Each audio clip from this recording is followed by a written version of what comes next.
My name is Martin Matter with the Witness to War Foundation. It is March 27th, 2014, and we are in Hiawassee, Georgia. I'm sitting with Mr. Todd Kimsey, Toddkinsey, served in the Pacific Theater of World War II in the United States Navy on the USS Pasadena, CL-65. How are you doing today, Todd? My first question is, where are you from originally? Here. And could you tell me about growing up in Hiawassee? Well, my mother was from just across the line in North Carolina. So when I came due, she went over there. And actually, I was born in North Carolina.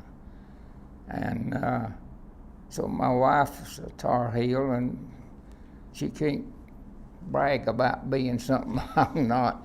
But anyhow, then I came back.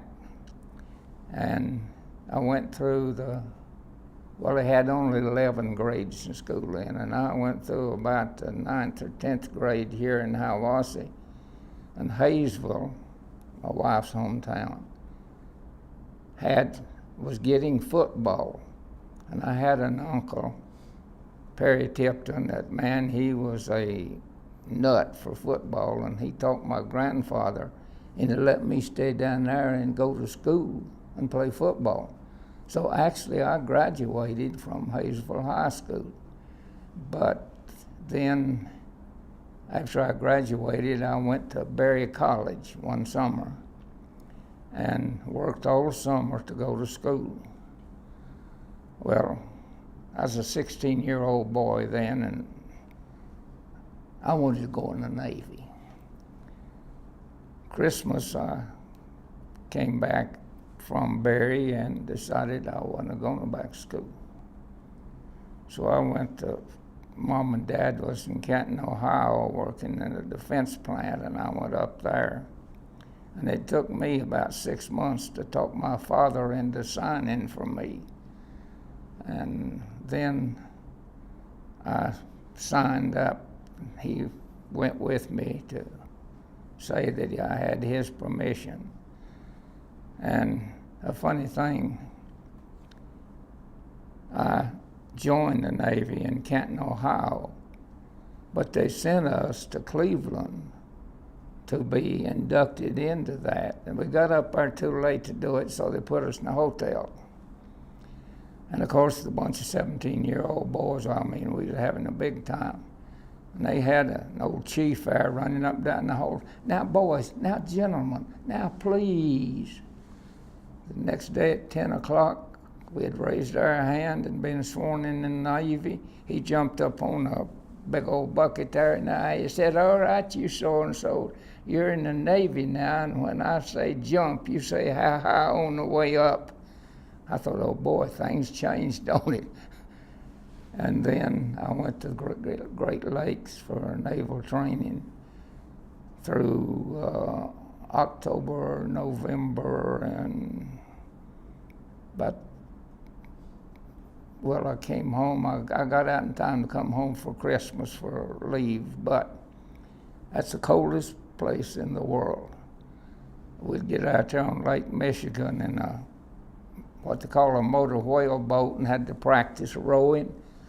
You couldn't put on enough clothes, and I said, Lord, if you let me get south of the Mason-Dixon line, I promise you I'll never come back north. And other than visiting, going back and forth, I've kept that promise.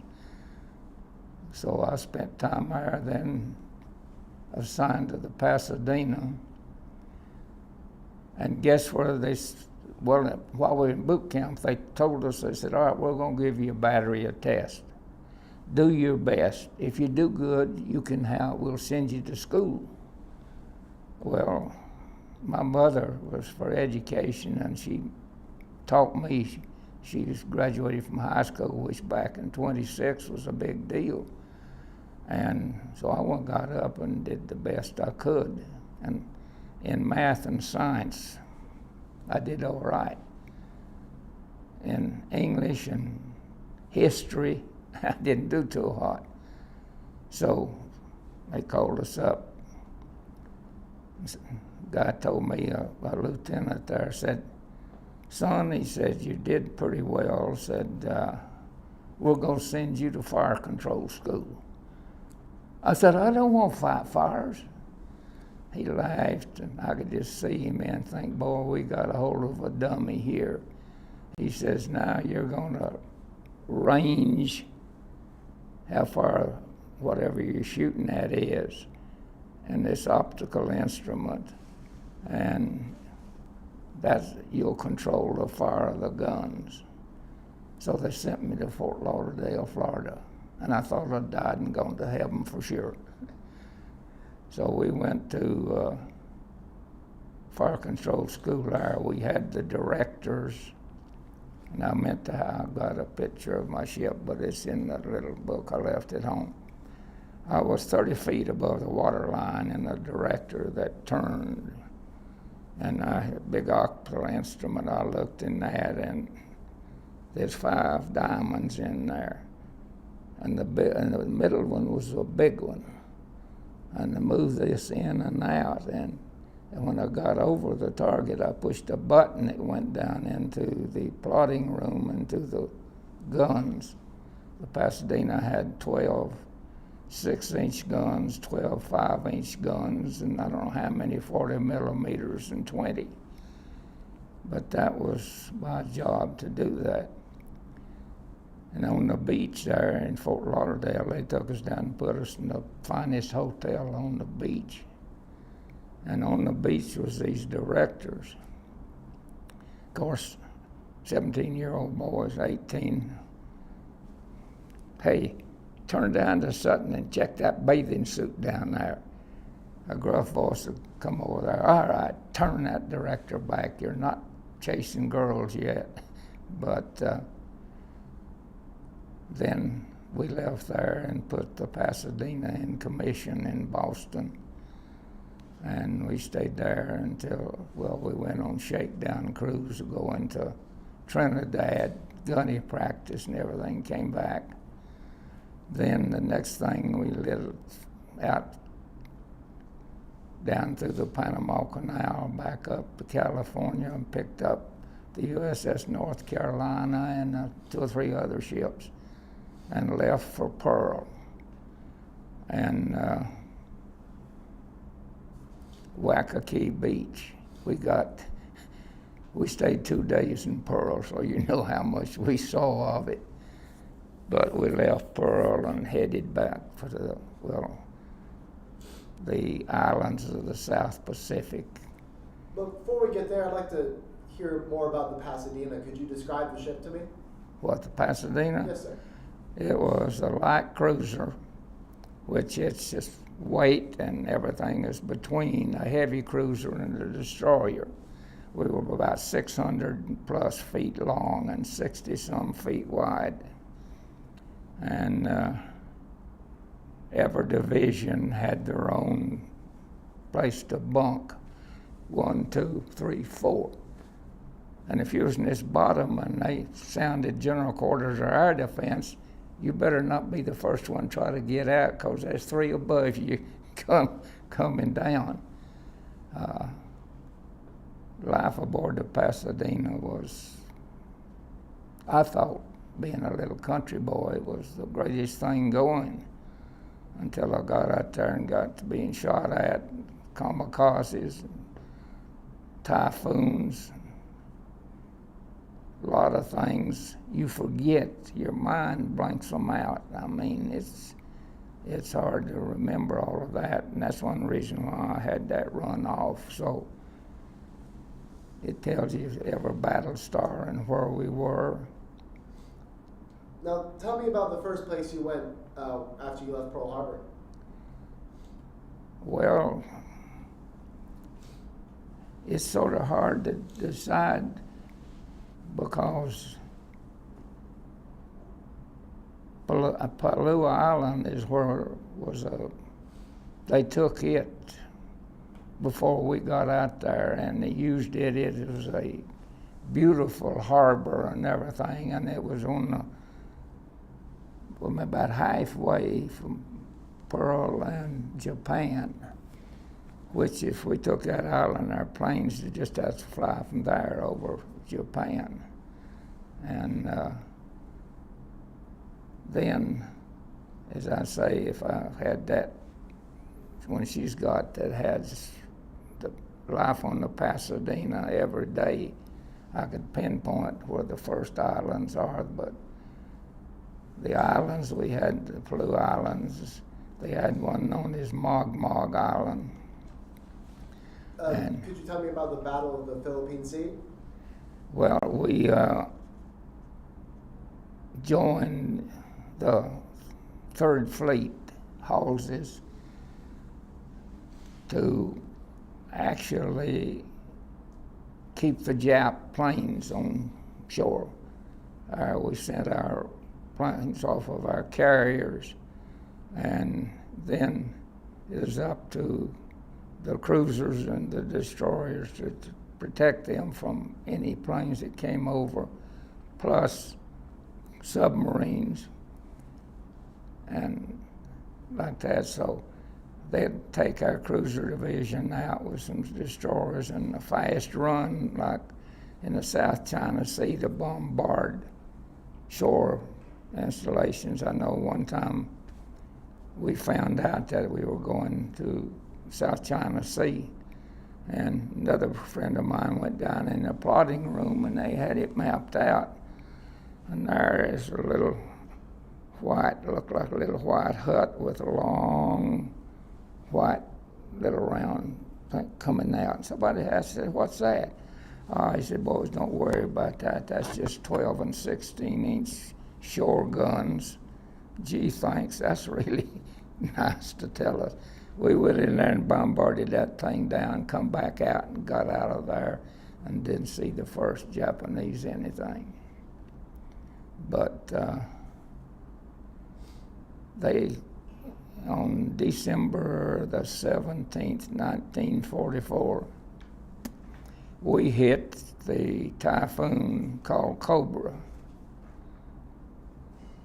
Waves from 60 to 90 feet high. Can you realize what a 98 or even a 60-foot wave was? You'd look out and you'd see a destroyer come up on the top of that and go down, and you just said, "Lord, let him come up on the other side." We lost 3 destroyers and somewhere between 600 and 700 men. Now, we searched for some of them. There's a destroyer escort, which is even smaller than the destroyer, that disregarded Halsey's command to move out, and kept searching and found, I don't know, probably around 100 or more off of the hull or the manga hand, some of them, but anyhow. And then we searched and we didn't find any. And by the way, the Pasadena had 2 float planes. They had short catapults. They might have been 50 feet long. And they used them to pick up downed pilots.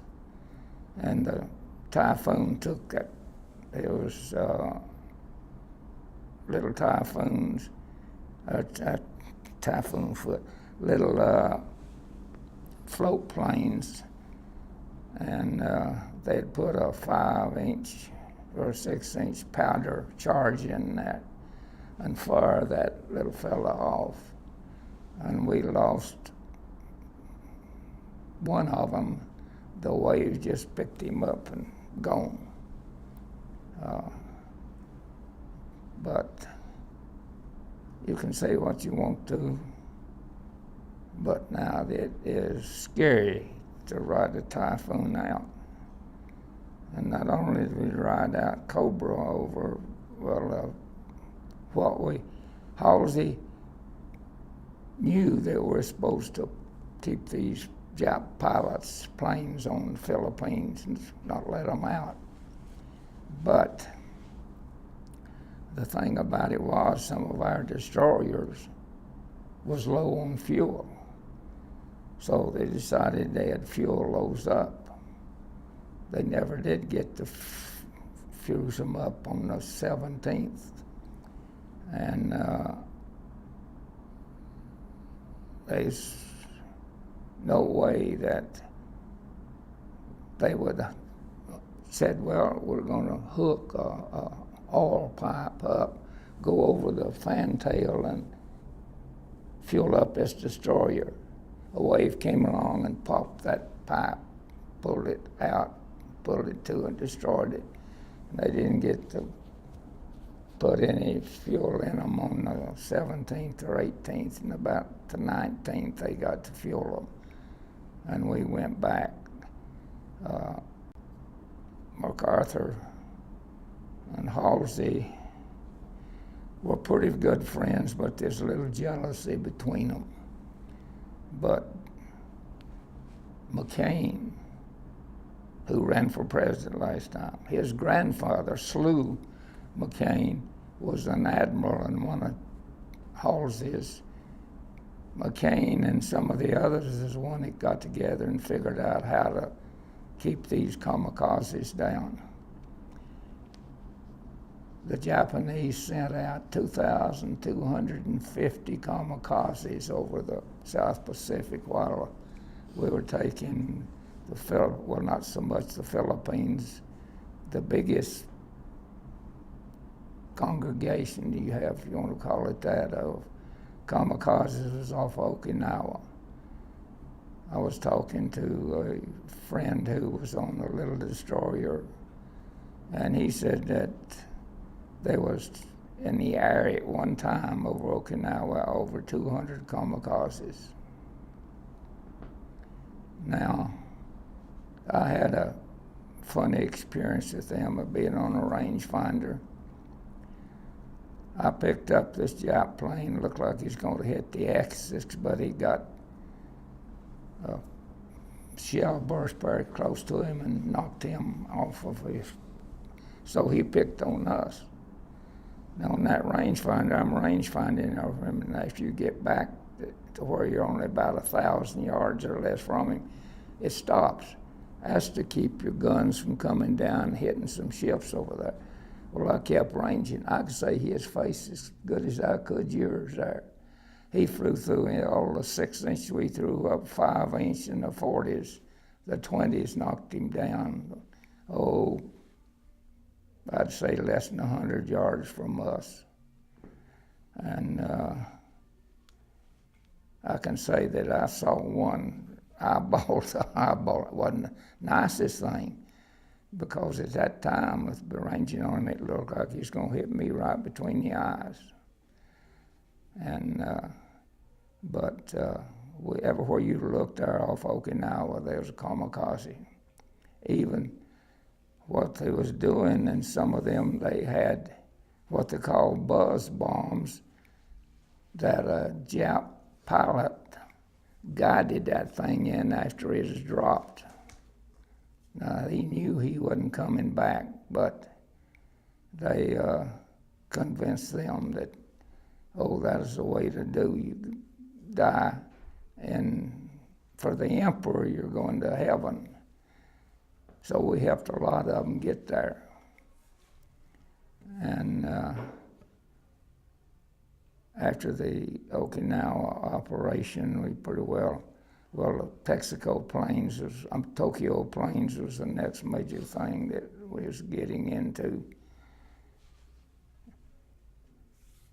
They brought us in the harbor there in Japan, and we anchored right close to the Missouri, and I could watch the signing of that through my rangefinder on there, so I got to see that.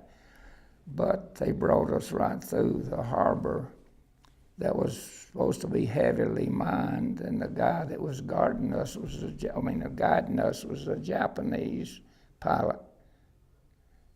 And it made you wonder, all he's got to do is say, don't make a turn here, and bingo. So as the saying is, I wouldn't give $1 million for it and all of the friendships, but I wouldn't do it again for $1 million if I had a way out. Now, funny things we had a young boy, I say young and me only 18 or 19 then, came aboard ship. We called him the Pasadena Baby. His name was Bobby, and he looked like he was about 13 or 14 years old.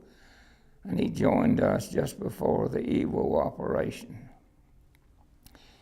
And we went in 3 days before the landing and started bombarding that. And there's a Jap gun, probably a 16-incher back up on Hiawassee Mountain, come out and fire. And then every gun in the fleet to get on him would fire on him. Planes would bomb it, and you'd say, boy, that's gone. 15 minutes later, he comes back, and boom, here comes another. But anyhow, little Bobby was standing with him as they went down, and that Jap fired, and the the bullet splashed about 50, 75 feet on the other side of it. Bobby looked up at me and said, "They're shooting at us."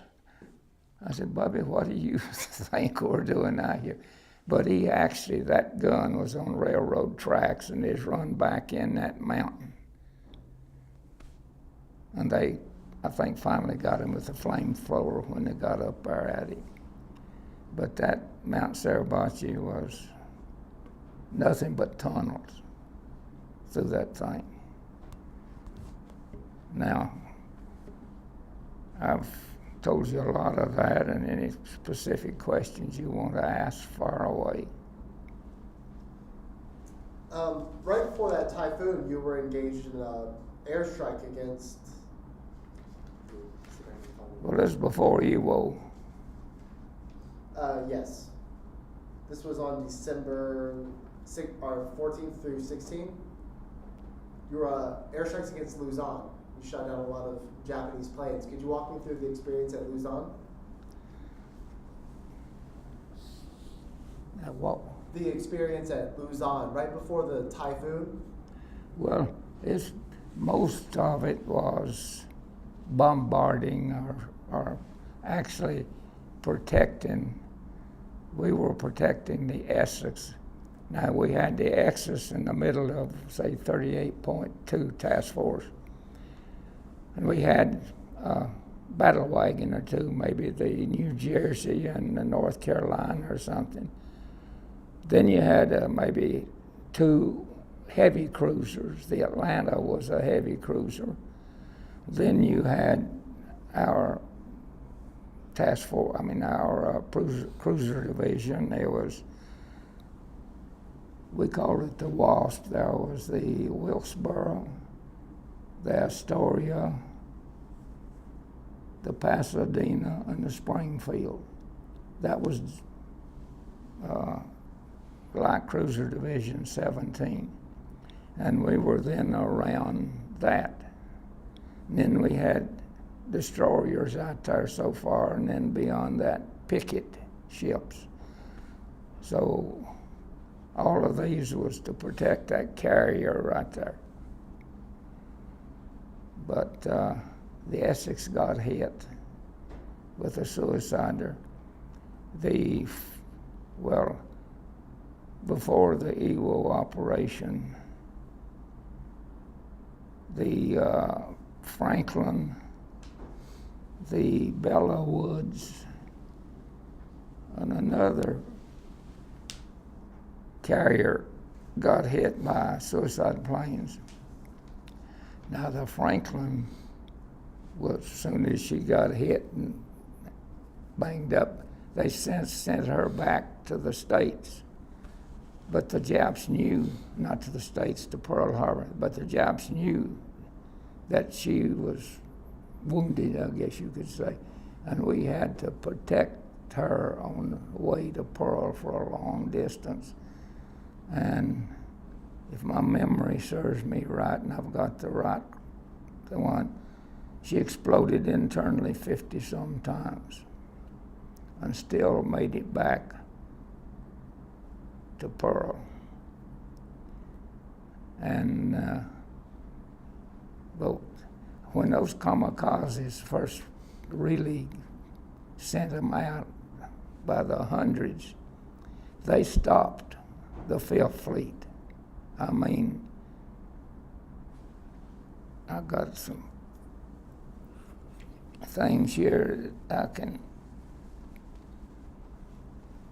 I hate to take up some of your time of that, but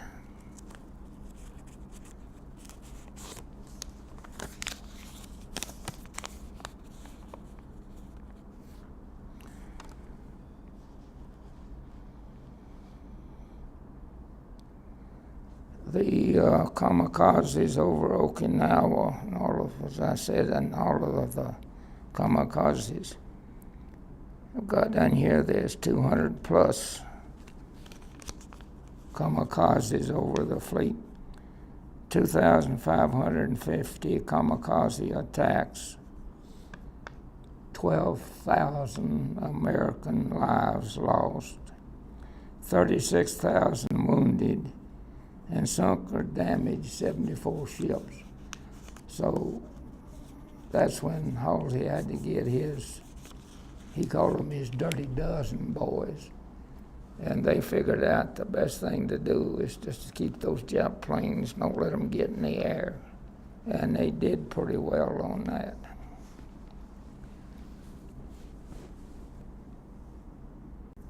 Shucks, I should have hollered at me before that. Oh, no, it's fine. Walk me through your experience at Iwo Jima one more time. What was what? Could you walk me through your experience at Iwo Jima one more Well, time from your perspective? Actually, they brought us in there to bombard the island before they tried to land on it.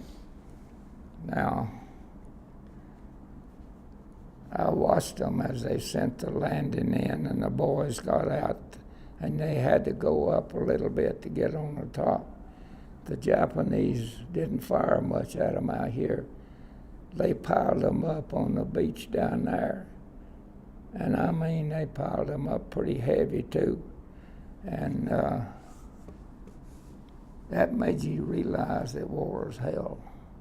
You see those boys as they go up and you see them piled up like that.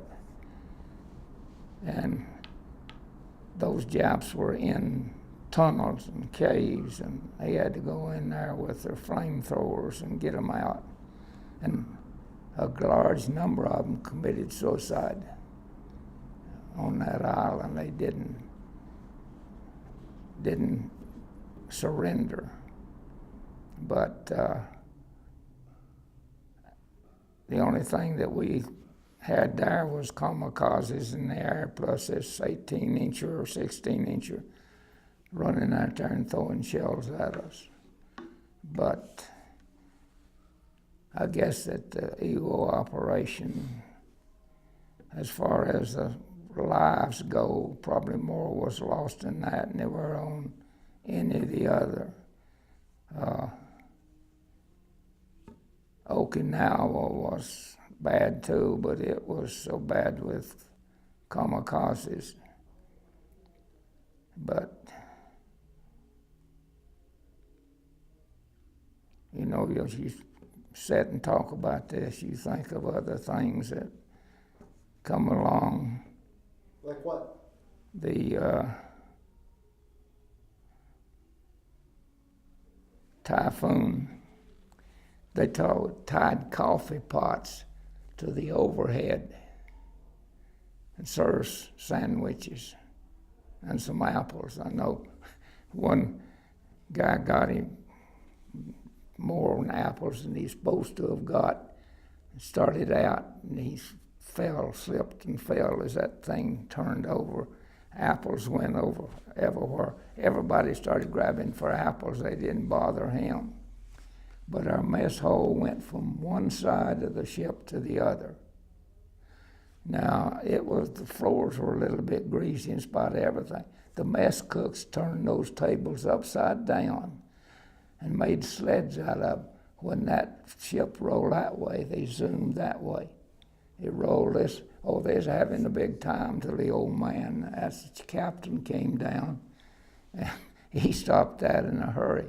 But when you first started out, hit the wave, you'd be down on the end of this table eating, and all of a sudden that thing would go, and you'd have the man way over there, his tray comes down. You just keep eating, you let it go. But using it as a ski resort during that typhoon. Of course, sailors would do most anything for a little bit of enjoyment. We first little bit of liberty we had was on a little island called Mogmog. It wasn't a very big island, but they had bombarded it. Most of the palm trees had been broken off, but went over there and they took us over there in boats and had 2 cans of beer. It wasn't good beer like they have now. It's about a 4% alcohol or something. And I sold mine. I never could. Me and alcohol just couldn't get along. But we came back aboard ship. One of the boys come in. Had been at it. We had a little place called the library. Come in just cussing. Somebody says, "Good DC, what's wrong with you, son?" He said, "Look at this blankety blank. It's got Sailor's Paradise, Mogmog Island. There's a picture of a sailor and a beautiful girl in a hula hoop." He said, "We didn't see a girl or a hula hoop or anything. But my parents is going to see that, and they're going to think that Lord, he's in big heaven." But, and we had a little bit of liberty in the Philippines. But they had it pretty well fenced off to where we couldn't get out and ramble around too much.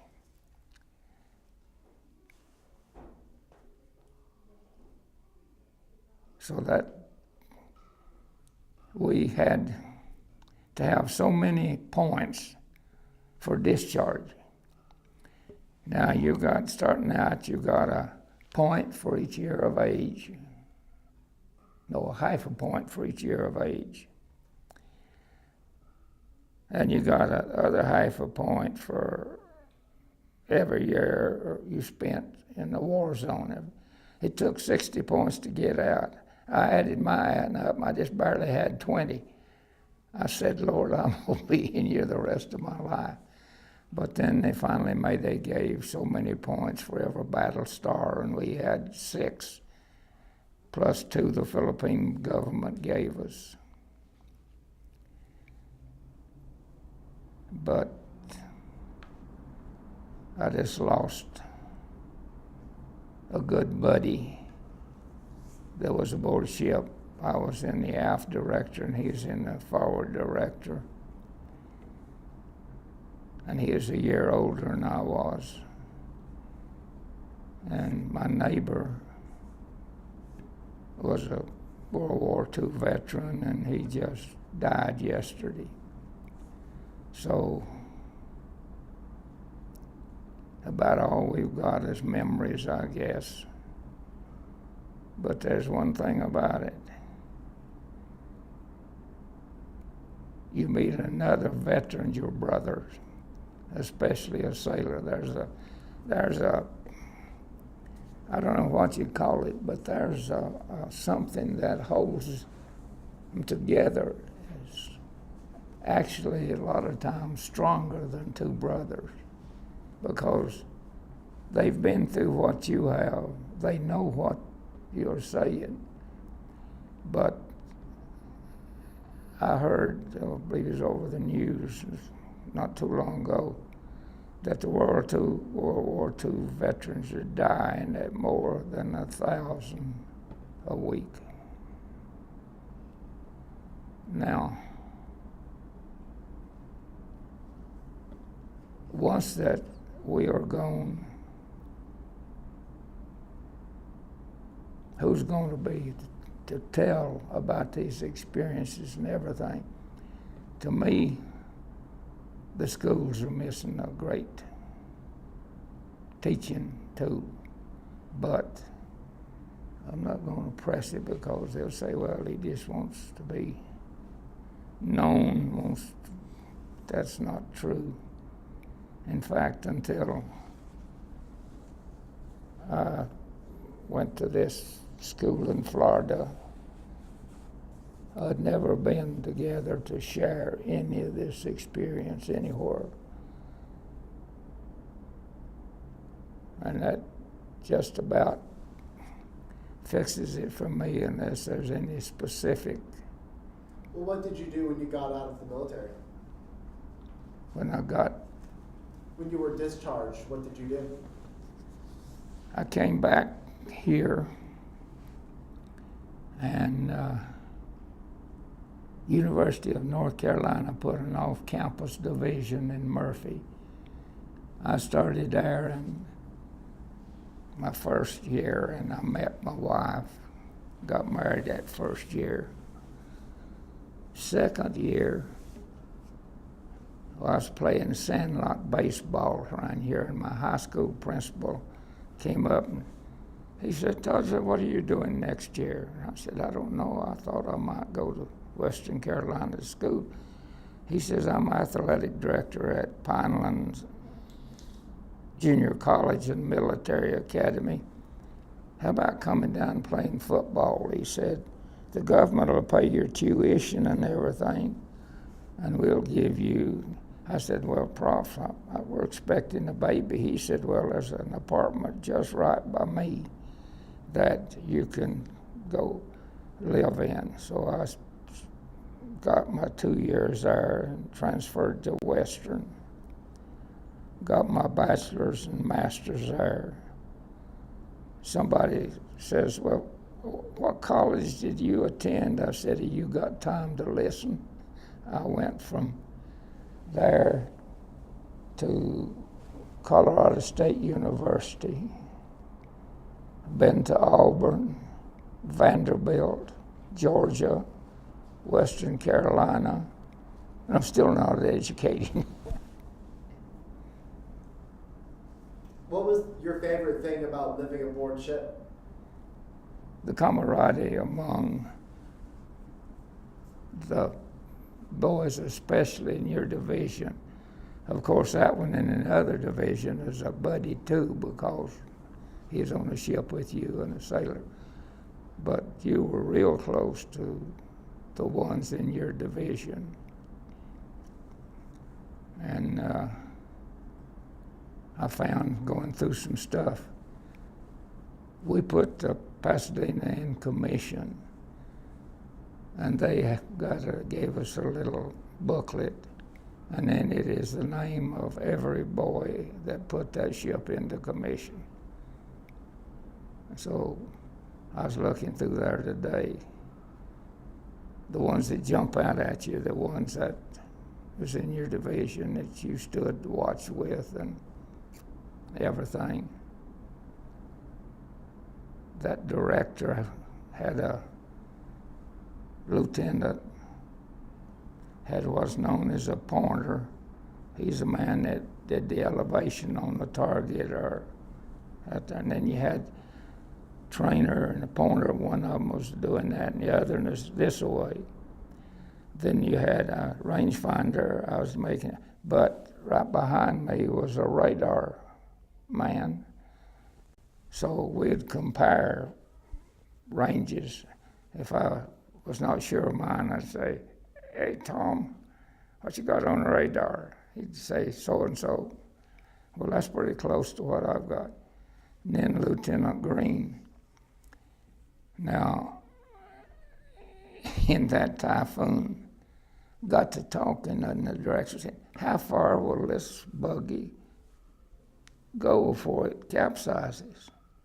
Lieutenant Green says, I don't know, but he says, Hook, he says, call the plotting room and ask them. So he turned his telephone thing here on and got plotting room and asked. And he said, thank you. He didn't say a thing. Lieutenant Green said, well, Hook, what'd they say? He says, you don't want to know, sir. He said, well, that's what we wanted you to find out. How far will this bucket roll? He says, about 53 to 55 degrees, they say. He said, well, ask them how far we're rolling now. So he called down and asked, didn't say anything. Lieutenant Green said, blankety blank, how far are we rolling now? He said, 47 degrees. He said, I told you you didn't want to know. But they would roll before they capsized a little more. They had 4 or 5 degrees in there, just like your gas tank has got. It'll show empty when you still got a gallon or two. But I value those days very, very much. And but there's a lot of differences in Korea and Vietnam and World War II. We were let win the war. Halsey, MacArthur. Funny thing is, we had Tokyo Rose. Tokyo Rose came on one night, one evening right late. You American sailors here, our fleet has just beat you up, and while you are licking your wounds, your wives and girlfriends are back in the States dating slackers that wouldn't join up. And by the way, we just sunk the Pasadena and the Mangahan and all that. We'd look at each other and say, are you a ghost? She did more. We laughed at that more than anything else on there. But it's funny, she knew the name of every one of our ships in that fleet. Did you often listen to Tokyo Rose? Oh, we listened to Tokyo Rose. That was a special thing to do. In fact, the ship's captain would turn it on if the division, if F division wanted to hear it, they'd turn it on. And if I had watch, well, Hook there or somebody would tell me when it came down what all they said about it. But it was more for morale. It built morale more than not. It wasn't what they thought he was going to do. But Tokyo Rose. It's plenty more fun. We look forward to that, to see what ships they had sunk and everything.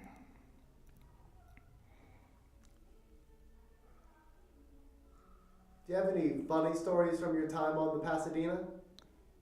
Sir? Any funny stories from your time on the Pasadena? Well, some of them now are maybe a little bit funny, but they wasn't then.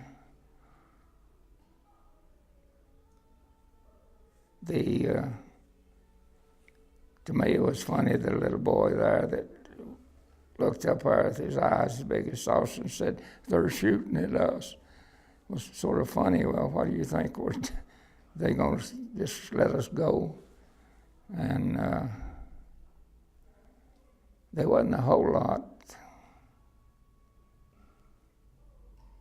After we got aboard and got out in the war zone, there wasn't too many things funny. To civilians, it might have been funny, but when a group of the ones, sailors on the Pasadena and those that were in our division, we had a lot to talk about. But how much of it, scuttlebutt, they call it travel. We decided to find out how fast. So some of the boys made up that just when the war was over, that we were going back to the States about 3 weeks from then. that they had heard it over from the radio girls, as they called them, the radio people. We called them the girls, and we had a fight then. But 3 days later, they said it was leaving 3 weeks. 3 days later, it came back through our division that was leaving in 10 days. And this was not scuttlebutt. This came directly from the Radio Shack, which it did not. But that's how fast scuttlebutt, as they call it, would travel throughout that whole thing. Did you have any leaders that were particularly inspirational for you? Well, Halsey, a lot of the sailors thought he could walk on water. He was be one of you. A favorite story, Halsey was on this ship visiting, and two sailors walking along, and they was discussing him. One of them says, you know, I'd follow that old SOB into the pits of hell. He got a tap on the shoulder and looked around. That was Halsey. He said, son, I'm not that old. But I went aboard the ship he was on to get some fire control equipment with our first class. And of course, going up, you saluted the flag and the officer of the deck and everything, and walking along. And all of a sudden, Chris grabbed me and jerked me back. And he said, you nuts? I said, what are you talking about? He says, you know who that old gentleman is there with just a regular chambray shirt and dungarees on? I said, yeah, he's some old sailor. He said, that's right, that's Halsey. I thought, good Lord of mercy. But at a bunch of, the first time carrier-based planes ever hit Japanese, besides the ones that went off of the carrier before that, a lot of them got lost coming back. They couldn't find their way back to the carrier. All this passed word, every ship in the 38.2 bunch, turn your searchlights straight up and turn them on. Some captain of some ship said, but sir, that'll just pin us for the Japanese. Halsey said, those boys risked their lives for us over there. And he says, I'm damn sure gonna land them. And he did, and we didn't see the first Jap plane. But they had a favorite thing. When a plane got within about 30 miles of the fleet, you'd go to air defense. You got to protect. The Japs had a pilot every night about 10:30. He'd come in. We'd get out of the bunk and up to air defense, and he'd leave. About an hour later, he'd come back. And now he did more to make the boys mad at the Japanese way. But anyhow, they finally got him. They'd send as soon as he came in range, they'd send the plane up after him. But he must have been a good pilot, because he, for weeks there, every night, we called him Peacock Charlie. But he finally got him. But a lot of these times we were on these bombardments and going for 77 days something. But anyhow, this whole business of we'd go, sometimes I know there was 72 hours that we got very little sleep, 3 days. That time, if you got in your bunk and did get down there, back to either general quarters or our defense. And I've taken up more time. Well, were there any other stories that you'd like to tell? Anything else that might have slipped your mind? Well, no. Of course, when I get started home, I'll think of a dozen on that. But Well, it's been a real honor and a pleasure to get to speak to you today. I'd like to thank you so much for taking the time, but most importantly, I'd like to thank you very much for your service. well, I was glad to do it, but it brings up old memories.